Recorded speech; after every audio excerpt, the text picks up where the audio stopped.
Well then, let's see how George R.R. Martin wraps up the old Daenerys storyline this week. Let me guess, she distracts the warlocks with a perfectly placed plate of haggis and then slips Zyklon B into their bagpipe airbags. Perhaps she even drowns them in their own whiskey barrels. I walked in the shadow of death, left the fear. This is a journey through the halls of hell. Yes people, what is good? I am BA, back once again with another reaction in the Game of Thrones series. This is episode 10, the finale of season 2, and it is called Valar Morghulis. Last episode. The last episode was entirely dedicated to the Battle of Blackwater, which I said at the time I thought was a great choice, but we also saw a lot of great character progressions throughout that battle. We got to see the determination of Stannis. We got to see how much of a coward Joffrey was, how much of a great leader in a moment of panic Tyrion was. The Hound directly defying Joffrey. Oh, there was so many great moments in the last episode. But yeah, long story short, it went tits up thanks to the wildfire, and then because the Tyrells had just partnered with the Lannisters, they came in crutch at the last moment and won the battle for the Lannisters. So unfortunately Stannis was defeated, but looking at the few episodes leading up to the last one, he brought it on himself. He has no one else to blame. So I'm looking forward to how they wrap up this season. I'm assuming it's going to be a lot of Jon and Daenerys finishing their storylines, but the episode is also called Valar Morghulis, so the Faceless Men have to be playing a part in one way or another, and you know I love my assassin shit, so I can't wait to see that. So yeah, without further ado, this is the finale, episode 10 of season 2, Valar Morghulis. Let's check it out and see what it's saying to it.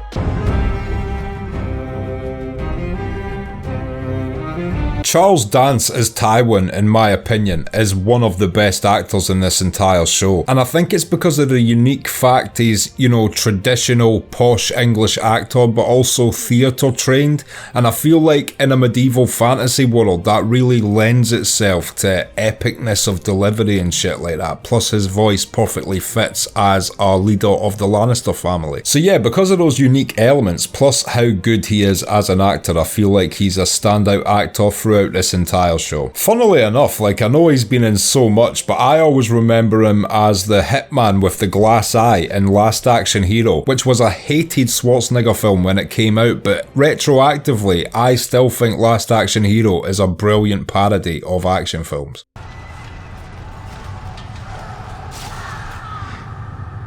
This will be Tyrion waking up with his wound, I'm assuming.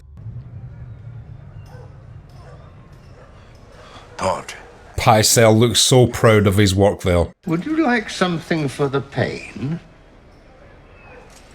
What happened? This seems really counterproductive, by the way, because we all know how much in the back pocket of Cersei Lannister Grand Maester Pycelle is, so why would he then mend the wounds of Tyrion after, you know, through Cersei the order was given to assassinate him on a battlefield? You are no longer a hand of the king. For your trouble. What a piece of shit. I don't even think Tyrion will mind he's not the hand of the king. He's not chasing power like a lot of characters in this show. That's such a hilarious way for Tywin to enter. Obviously, it's not like he stopped his horse from shitting all the way there so he could make that statement. The horse must have just needed a shit, so it shat. That's what horses do. But it was very symbolic. My grandfather, Tywin Lannister, the savior of the city and the hand of the king. Joffrey's saying this so confidently just now, but this is brilliant because Tywin's one of the few characters that can control him somewhat. Lord Peter Baelish, step forward for your good service in uniting the houses of Lannister and Tyrell. Oh my god. First of all, of course it was Baelish who set up that last minute fucking treaty between them. And second of all, it infuriates me to watch this guy climb the ladder throughout this show. My sister Marjorie, I would ask you to find it in your heart to do us the great honour of joining our houses. This must have been Marjorie that asked Loras to make that his one request, surely. I don't see why Loras would care. And obviously Loras doesn't want to marry any Lannister women. Tales of your courage and wisdom have taken root deep inside of me. Oh, she knows how to play the game, does my Lady Marjorie. She can even keep this little shit pacified. It would be an honour to return your love. But I am promised to another. Yeah, it must be hard being such a ladies' man, Joffrey. Set Sansa Stark aside. This is such horrible news. And at first in our minds, we as, you know, innocent-minded people before watching this show probably thought, oh great, she's gonna get to go home. No, Joffrey doesn't let nice people go and live nice lives. I'm free to heed my heart. So, Loras, I will gladly wed your sweet sister. Technically true. Also, Joffrey doesn't know right now, but this is signing his death warrant. It's because he's getting wed to Marjorie that he inevitably is killed.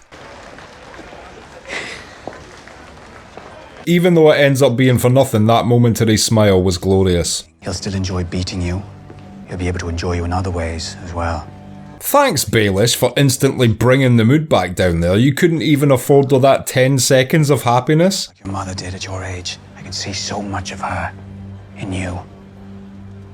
She was like a sister to me. I had no idea that this episode was the beginning of Littlefinger's manipulation of Sansa. Technically, you could argue that it started even sooner though, you know, when he sat next to her at the joust and he was already talking in her ear. Come in. Poor Ros, man. I want the absolute best for this woman, and the absolute worst happens instead. I'm not like most men. That's what most men say. If you don't want what most men want. Being new here, it makes sense Ros would be one of the few working women that didn't know who Varys was. Allow me to return the favour.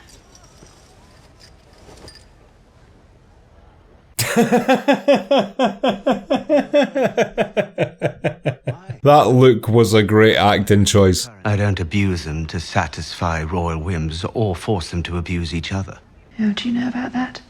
He knows everything about everything that ever happened ever. He's basically like Bran in human form. And people will say, well, Bran is in human form. No, he's not human. He's a fucking demon. Littlefinger looks at you and sees a collection of profitable holes. I see a potential partner. Can't a guy see both? Everyone has their weaknesses. Your current employer hides his very well. I love that Varys is one of the few people who's got his eye on Littlefinger, first of all, but also has the information network to actually find out his true weaknesses. One or two must have tried to get inside Big Brienne. One or two tried. You know what it is? When Jaime's not sword fighting, he's engaging in psychological warfare. He just likes fighting. They lay with lions. Tavern girls, I'd say. Probably served my father's soldiers. That's so fucked up. But that's what you get for fucking Lannisters. Must make you proud to serve the Starks. I don't serve the Starks. I serve Lady Catelyn. I don't get Jaime's argument there. I mean, this show illustrates better than any show ever that there is good and evil on every side of every war ever fought. That was obviously committed by evil Northerners. It is no reflection of the Northern Army, just like the most evil Southerners are no reflection of the South in general. Whoa! What's your business here? Mum, can we get Ned Stark? But we have Ned Stark at home. If you've quite finished, I'll...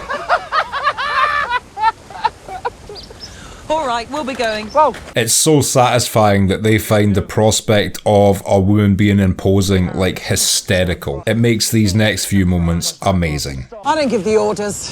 It must be important to someone. Sending him with you, how important could he be? There's just no need to walk around being as rude as this in these times. You're just asking to get your head cut off. I hope you gave them quick deaths. 2 of them we did, yeah. What a menacing comment that is. I want you to answer at the same time. I count to 3, you both answer. What's his name? This guy pulled one out of the bag instantly on them.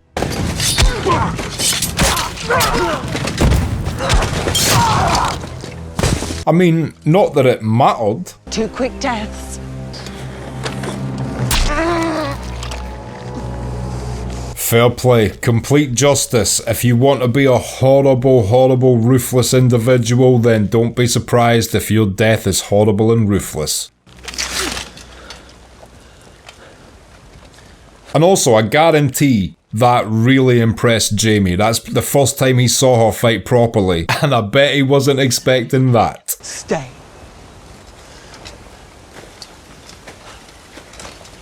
And even that is a bit of character progression, because now she's given a little show of force. She feels more confident just telling him to stay and think, yeah, he will stay. He won't try anything funny. He's just saw me murder 3 soldiers in about 2 seconds. I think he'll be calm about it now. I love her.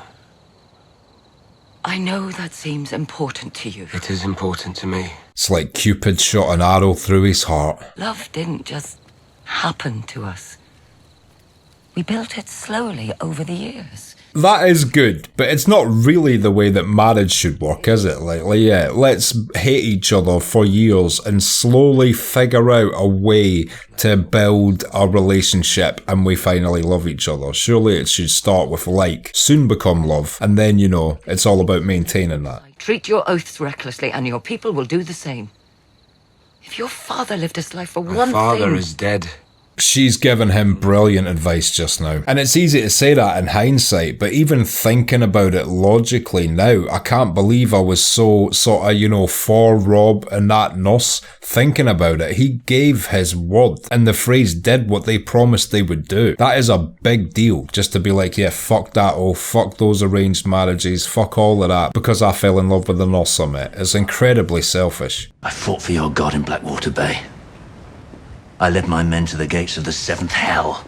And of course he's questioning God right now. She promised him a victory. She saw victory in the flames and led him into defeat. Show me how you fight. Show me. You know, it's a brutal way to make your point. We have to judge this within the setting it is in and the fact he's a war leader and she's a witch. But yeah, I guess he's just saying, you know, when it all comes down to it, brute force is fighting and how you can't fight back against brute force. I murdered my brother. It's cool, you'll do worse. Shared a rape with me. Wasn't your brother. It's alright, Stannis, you did what you had to do, because you murdered your brother so that the rest of your family would survive, you know, your daughter will survive. You will betray your family. You will betray everything you once held dear. I mean, if I went to a circus and entered a psychic tent and she told me that, I'd be asking for my £10 back and breaking a little crystal ball over her head. None of us know. Let me show you. I've always wondered when she makes people look into the fire and see things. How does that work? If that is a real phenomenon, why doesn't everyone see things when they look in fire? Why is it only prompted by believers? Is there some sort of magic involved she's using? Because also the Hound sees something in the flames later on and that's the Brotherhood without banners. So are they doing something to make the flames show images or how does that work? I'm sure the appendage books to A Song of Ice and Fire explain it because I've learned recently that many of these things I think are plot holes are clearly explained in the books. I don't care how many spears they run through me, I will kill that horn-blowing cunt before I fall. I'd like to think it was Ramsay Bolton himself outside with the annoying horn. Ravens. You killed all the ravens. Yeah, smart move, idiot. First time I saw Winterfell. Looked like something that had been here for thousands of years. There's a few ruined castles within my close proximity, and I always think that when I see castles going to ruin, like man, I bet when they built that they'd have thought, yep, this is it forever, perfect. But it's crazy how quick buildings deteriorate over time. You know what it's like to be told how lucky you are to be someone's prisoner? No, I'm sick of this rhetoric. He definitely was not a prisoner of the Starks. He was obligated to stay there due to the trade-off, but the Starks never treated him like a prisoner. I swear to the drowned god, the old gods, the new gods, to every fucking god in every fucking heaven, I will kill that man! Spoiler alert, he doesn't kill that man. Even if by some miracle I slipped through the lines and made it home, I'd be a coward. Yeah, that's true, but if you knew the fate that awaited you instead, you would have took those fucking tunnels in a heartbeat, my friend. The Night's Watch. Once a man has taken the black, he's beyond reach of the law. I forget about this conversation. This is actually such good advice from the Grand Maester. I won't make it 10 feet past the Winterfell gates. There are ways. And I feel like although Jon would want to behead him at first, they might not kill him and eventually Theon could grow as a person beyond the wall. I don't know, it would have been interesting. Not as interesting as the journey he goes on. I'd just love to see how these little alternate paths that are presented to us verbally would have played out. I've done a lot, haven't I? Things I never imagined myself doing. Yeah, the farm boys thing, mate. I mean, I don't know what the fuck you were thinking doing that. I hope they were already dead and someone else killed them. If not, shame on you. You may be right. I've gone too far to pretend to be anything else. I know we hate him right now, but even that line of dialogue was tragic. I haven't had a good fucking week. I'm ready for one. Oh, here comes the big long speech followed by the double cross. And whoever kills that fucking hornblower will stand in bronze above the shores of Pate. Now that is an alternate story I would have loved to have seen pan out. It was a good speech. Didn't want to interrupt. It was a good speech. What are you doing? So fucking unnecessary and brutal. Absolutely unnecessary. That's just sheer wickedness.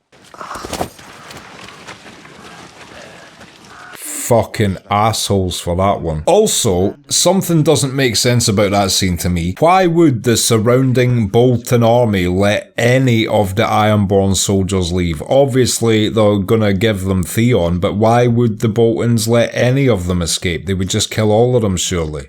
I'm afraid your friend has been relieved of his command of the City Watch. And that seems like it's leaving open the potential for Tyrion getting finished off, which, if so, again, why did Pycelle bother patching him up? I thought we were friends. We are. Yeah, Varys means that as well. The king won't give you any honours. The histories won't mention you. That we will not forget. But why don't the histories mention that? It is so unfair. Is there any reasonable reason why? Like, surely that would make the Lannisters look good. Yes, they are ashamed of Tyrion being a little person. Tywin's a prejudiced prick and doesn't like the fact his son is not a regular-sized human being. But that being said, doesn't that make them look better? Like, look, even the little person that we look down on was able to achieve a great victory. Imagine what a Jaime or a Tywin is capable of, etc. Why would they cover that shit up? Or is it just they'd rather accredit the victory to Joffrey? Well? Holy shit, that head-shaped vagina just spoke. Leave King's Landing. They try to kill you, they will try again. This really doesn't make sense to me. This sounds like she 100% means it and that she's looking out for him 100%. Is the sheer act of him telling her later on that she has to leave enough for her to throw all this genuine love and care out the fucking window in a heartbeat just to throw him under the bus? I do belong here. What I'm good at. Out talking them, out thinking them. Part of that is correct. I feel like Tyrion's the type of guy that could thrive in most places in the world, though, you know, when he goes over to Essos and he sides with Daenerys, he is equally as formidable verbally, and that's the complete other side of the world. You have a shit memory. I am yours, and you are mine. This is infuriating on rewatches. This is genuine love. How can you do that to someone you love that deeply just because they told you that you couldn't see one another? Yeah, it was tragic, but no grounds for treachery. Father, Smith, warrior, mother, maiden. The genuine love going on here that is just destroyed in later episodes. We've seen 2 scenes in a row of genuine deep love between 2 different couples, and it ends tragically for all those characters. This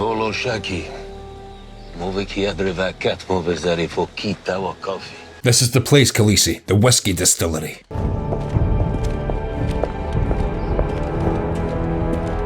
Yeah, could have told Jorah right now to keep Daenerys within eye shot when there's some weird warlock shit going on. Khaleesi! Khaleesi! It's worth a try.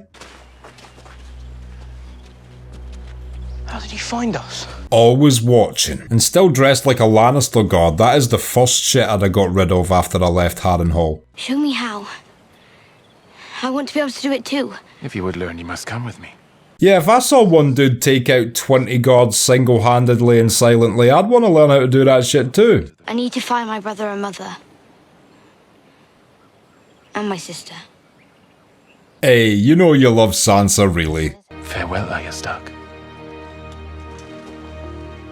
Any chance you could go back to the other face, you strange granddad-looking version of Jaqen H'ghar? What an amazing ability, though. It almost makes me wish they used it more, but if they used it too much, it would have made everything trivial. But part of me wishes another character in the show was later revealed to be a secret faceless man or something like that. Or Jaqen had always been another character that we were familiar with as well, and it was revealed later on. Oh, man. That is Winterfell well and truly destroyed now. Tell us what medicine to get from your chambers. It'll make you better. I'm acting. They burned everything. Not everything. Not you. Very true. The most important people are still alive. No offence, Grand Maester. Go to the wall, to John. He'll look after you and let your mother know you're safe. That's actually very smart advice. I've seen both your faces almost every day since, and for that I consider myself very, very lucky. That's such a shame. You may have to protect them against your own kind. I got no great love for my own kind. I do think Osa at this point would protect Bran against other wildlings. Quickly. Rest in peace to that character. He didn't have the biggest role, but it's played by such a good actor, and he's such a pivotal part in the raising of all the Stark children. And to think how it all started with all the Starks happy in Winterfell, and now that is what we've fucking got. Oh man, this show is actually the most brutal ever sometimes, isn't it? Also, the Warlock's plan is kinda strange to me. Like, he also needed to lure Daenerys here because she is the mother, so she would raise them better. I don't know, doesn't make sense to me. We learn later on that the best way to raise dragons is to give them freedom because they don't grow in captivity. So this whole plan seems like some counterproductive shit, and a further insult to the Scottish by George R.R. Martin, suggesting that we have poor tactics and planning. I'll add that to the fucking list of reasons I'm gonna slap your little sea captain's hat off your head, then put it back on your head and say, you know, good books. Release the last two before you die. And I know it must suck everyone mentioning your death all the time, but, you know, you're a big dude, and, you know, you've got a big grey beard. All I'm saying is, if I was cast in a Santa movie, you'd be like top 2 for the role, and the only reason you wouldn't get it is because you've got the voice of an 8-year-old schoolgirl.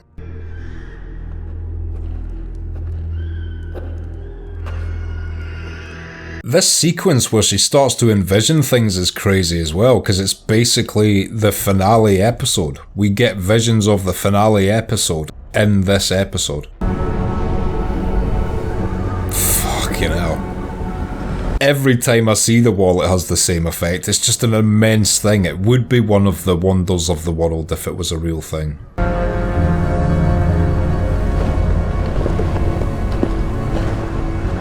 This is like a spirit quest if it was designed by someone that hates you. Good to see Jason Momoa back for that season 2 paycheck.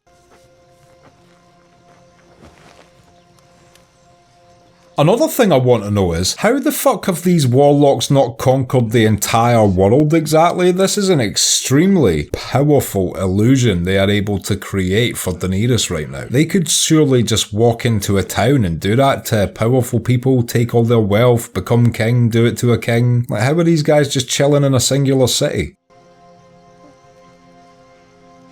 That dude did not look like he was going to mount the world when he grew up. Shows she's very strong though, cause she knows it's an illusion, but it's so real that it might as well be real. So think how easy that would be to stay with your lost loved ones, even though you know it was a fabrication of reality. But she said her goodbyes, she enjoyed her moment to see them again, and then went back to her task. Genuinely took a lot of strength to do that. Our magic was born again.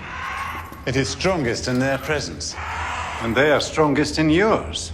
This is actually such a strange explanation. I know, you know, warlocks and witch shit are intrinsically strange, but you know, so when the dragons were born, it reawoke power in them, and also Daenerys so happened to visit the city where they were, and they need Daenerys to fuel the dragons to fuel them. It seems almost a little bit convoluted.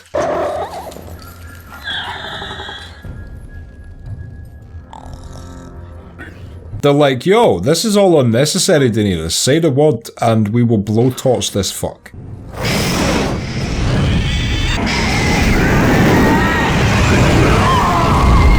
For an all-powerful warlock, he didn't really see the writing on the wall. He was about to get turned into a human barbecue quick enough for my estimation. A further insult to the Scottish by George R.R. Martin, suggesting we have slow reaction time? Oh, I'm gonna put you in a tyre and roll you down a fucking hill, mate. Not talking's not the way to go.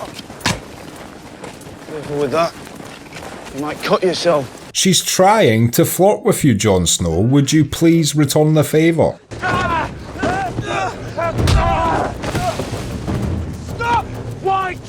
And I did mention this, you know, when this storyline came up in episode 8 of this season, but it's such a brave sacrifice by the half-hand to do this.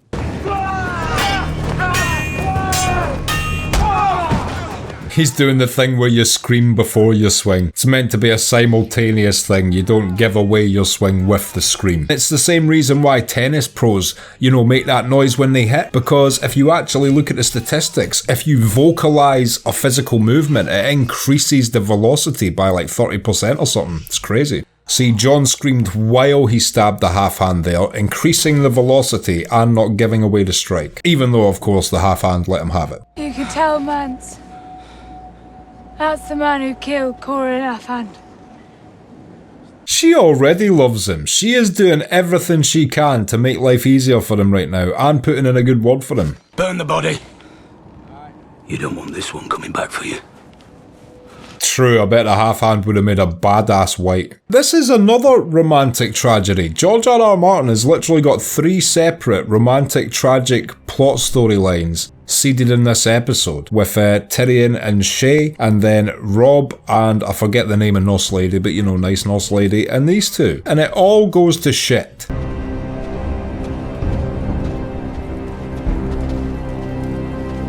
That is a giant wildling camp. I guess you would classify that as a wildling city, if there is such a thing. It looks city-sized.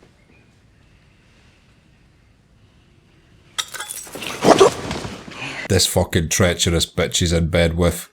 You said you'd never leave Karth alive. Come. You absolute little snake.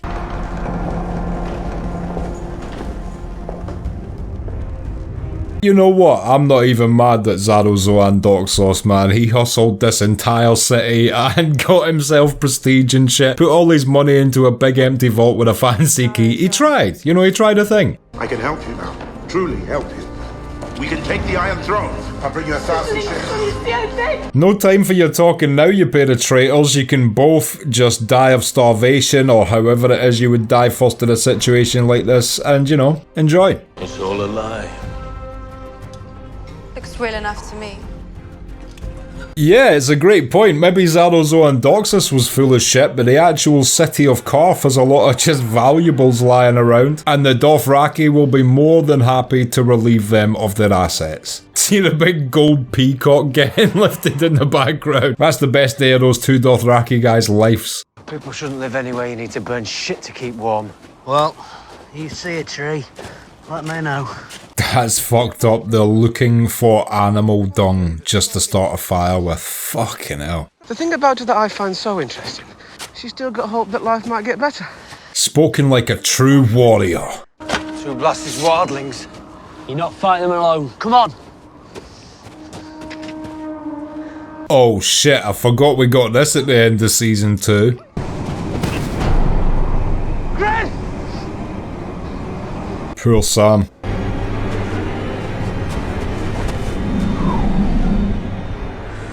I love the way this is being filmed as well. I'm a sucker for snow on screen, to be honest. I love the aesthetic of snow.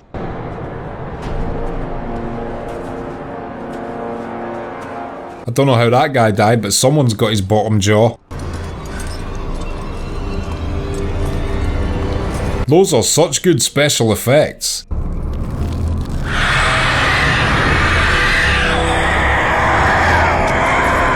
That is such good creature design, noise design, special effects. That's all amazing. But also, I wonder why they never chose to kill Sam there. I'm aware they didn't perceive him as a threat. Who would? But, you know, it's just another guy to join the dead army if he dies, so why not just add him? Is he that shit they don't want him on their team? Is it the last guy to be picked at volleyball syndrome for Sam, even to the undead? That is such an ominous shot. That is a great shot to end the season on. Okay, and that was episode 10 of Season 2 of Game of Thrones Valar Morghulis, and I will be back in just a minute with my thoughts on that. So, Valar Morghulis, what did I think of that? You know what? I thought this episode would mostly be comprised of Jon Snow and Daenerys' storyline, but it wasn't really at all. They maybe had the last 20 minutes, but before that we got to see Stannis after the battle, and there was a lot at King's Landing. There was several scenes of Tyrion in the bed getting told he's no longer the Hand, etc., and then Joffrey swearing in Tywin as the new Hand of the King. And then I completely forgot, but it also finished off the storyline in Winterfell with Theon's men betraying him, stabbing the Grand Maester, and then leaving the place in an absolute ruin, and Theon has of course been captured by the Boltons, I assume. And I forget how sad, just sad it was how the Grand Maester died, and just watching him die, because he is like a father figure to all the children of Winterfell. Like I said, a Grand Maester